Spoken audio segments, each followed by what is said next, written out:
Hey tech heads, Vina here. Today I want to take a look at two more luxurious cars, the Polestar 2 versus the Volvo XC40.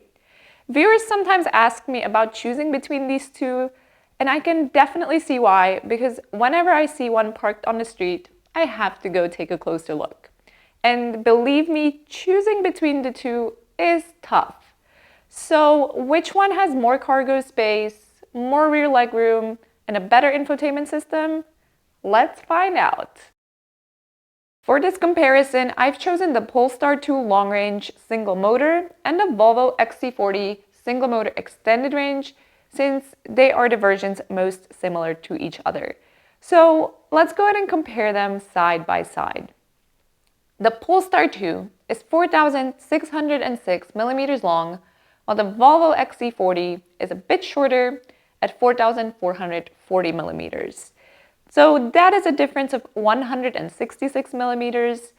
In practice, this means you can pack an extra toothbrush or a standard sized flute lengthwise in the Polestar. This could come in handy on those extra long road trips where every millimeter counts. The width is basically the same at 1,859 millimeters versus 1,863 millimeters. But when it comes to height, the difference is quite a bit more significant.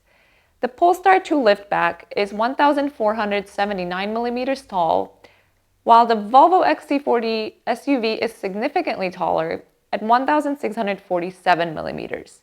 So the Volvo XC40 is the clear choice for basketball players. Wheelbase is similar at 2,735 millimeters versus 2,702 millimeters, and weight is also comparable at 2,100 kilograms versus 2,075 kilograms. Next, let's check out the trunk volume. So imagine you're planning a road trip and decide to pack the trunk with rubber ducks, because why not?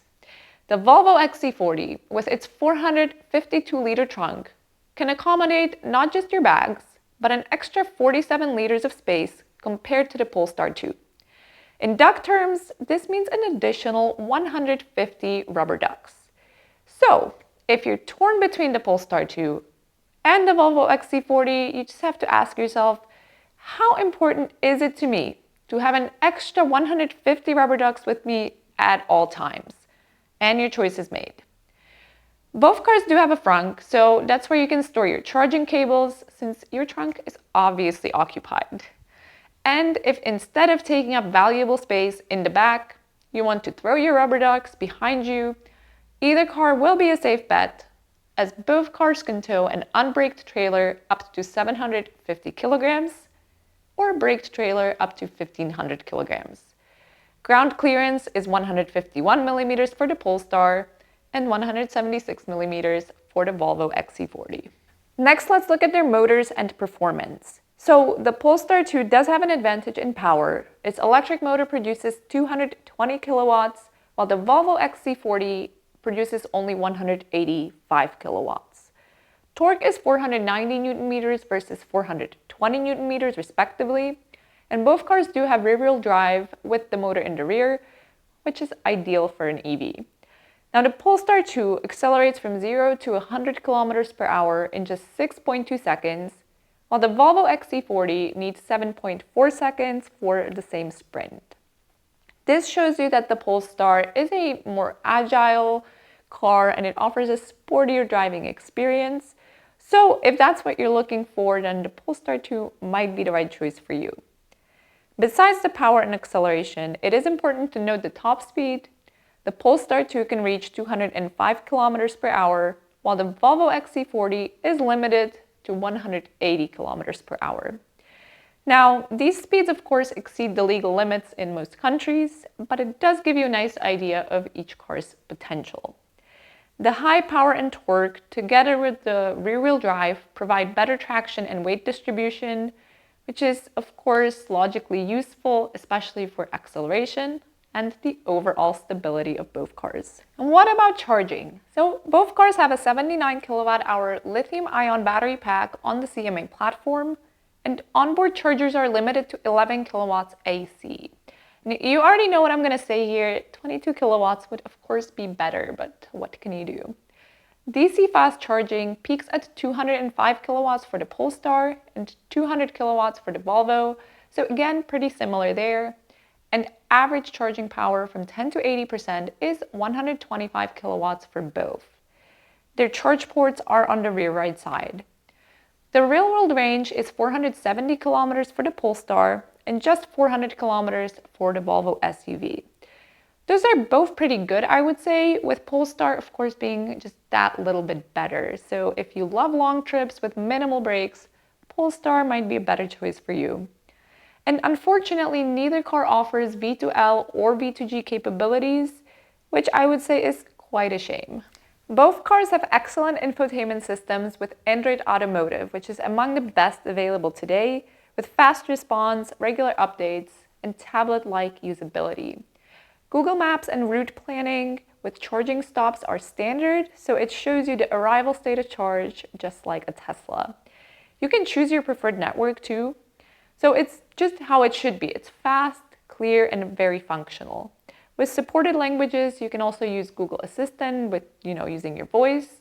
And I would say that compared to other automakers' attempts, again, except for Tesla, it is a whole different league. It's much better.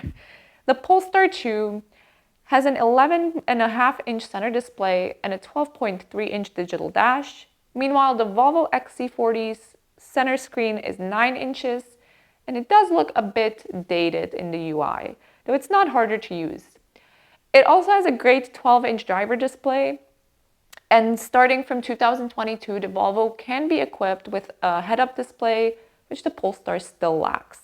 So that will be a personal preference thing, I guess. I personally like an HUD, but not everybody does. As far as pricing, in Germany, the Polestar 2 single-motor long range starts at 52,690 euros, while the Volvo XC40 extended range single motor costs 50,323 euros. And that wraps up our comparison. As you can see, each car has its own unique strengths, and as with pretty much anything, the final choice is of course going to come down to your priorities and your everyday needs. The Polestar 2 might tempt with more power, while the Volvo XC40 may appeal more with its larger cargo area and higher SUV seating position. It just depends on which factors are most important to you for your daily drive. So don't be swayed by numbers alone. It's of course about which car will become your companion on the road, taking you to work, on adventures, and just being, part of your life day to day. So what's your take on this? Would you choose the Polestar 2 or the Volvo XC40? I'd love to hear from you in the comments, so please do let me know. Also, don't forget to subscribe and check out other videos on my channel. As always, thank you for watching, and I'll catch you next time.